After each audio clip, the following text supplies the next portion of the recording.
Miningscout meldet sich aktuell von der Mines and Money in London 2013 auf der Suche nach interessanten Stories, Unternehmen und auch um interessante Gesprächspartner betreffend andere Märkte. Was derzeit auf der Welt sehr hoch gehandelt wird, ist die Macht Chinas. Und einmal hinter die Fassaden zu sehen, wie Chinesen über diesen Markt denken, das ist heute ein spezielles Thema und wir freuen uns zu dieser Gelegenheit Herrn Jiao von Jinjiang Mining Fund bei uns begrüßen zu dürfen und mit ihm ein paar Sachen durchzusprechen, wie er aus Sicht von China die Marktsituation, den Metallmarkt, den Ressourcensektor sieht. Und so dürfen wir heute beginnen. Welcome and many thanks for taking time for us. Jiao, please, can you introduce yourself, your approach of the company, your area where what you are working? Thank you, Erwin. I'm from Jinjiang Mining Fund from China, and it's a private equity fund specializing in mining investment. And I'm the mining director for the managing partner for the fund. Currently, our fund is primarily focused on the Southeast Asia region because our fund is still young, less than 2 years old, and in terms of the fund size, we are a small fund, and something like 500 million RMB inside in this fund size. So currently, we are looking for the early stage exploration projects in Southeast Asia. And we do invest in some of the small to medium development projects in this region, just for the case of the get secure return for our investors. Yeah. We are about to launch another fund, primarily investing in the stock exchange for ASX, TSX, yes, AIM, and the South Africa stock market for the junior mining companies. We think that at this stage, it's a good time to do such a thing because lots of good companies with good projects, they are undervalued. Some of them, their market capitalization is even smaller than their cash amount deposited. Yeah. So that's we think that's a good way, good time to catch up with the opportunity. So you are believing that's a good sentiment in China for the resource sector at the moment? Actually, in China, the investment in resource has never been stopped, or it's a little bit slowed down. Yeah. Just because of big SOEs paid their price in Australia. I call it iron bite. Yeah, and some of the big groups they were beaten by the iron projects in Australia. However, this doesn't really terminate the world because we need secure supply for the resource for future development. We need to catch up the tide for operation for the resource sector. Yeah. So that's why I look good into the resource sector. Yeah. And what kind of resource deals the Chinese investors are looking for? In terms of the commodity, China has a rich deposit of for rare earths, for antimony, for tin, for tungsten, and for other commodity, we need them actually. For example, copper, bauxite, iron ore.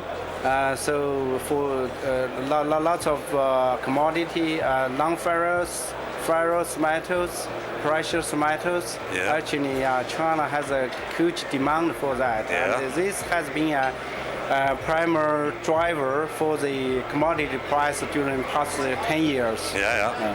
And what are the criteria for merger and acquisition transaction?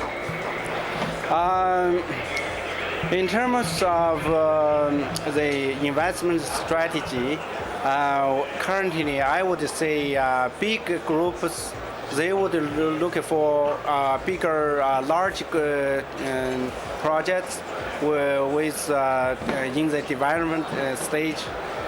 We have small to medium groups, like my fund. We are more of like to invest in early stage projects to bring the project advance, and then we will come with the expertise for the project financing. We will secure the market offtake for the project to supply the fund the project would need. And in which countries or regions you are interested in for? So in terms of the countries and destination, currently we have a few categories. We would say Canada, Australia, the US, and some part of European would go on to the top tier. This is the most mature market. They have a good law system. They have respect to contract, so it's less. This is the least risk countries. However, everything comes with a price. In order to invest or acquire projects in these countries, you got to pay a premium, pay higher price. The second tier would come with Middle or South America and Southeast Asia, some country of Africa, such as Madagascar, South Africa, Zambia, Congo Republic, and some country of the Middle Asia. And finally, some of there's risky areas maybe come later after a couple of years, maybe 5 to 10 years time frame. They will mature and develop to be a good investment destination. Thanks for these interesting thoughts from your side.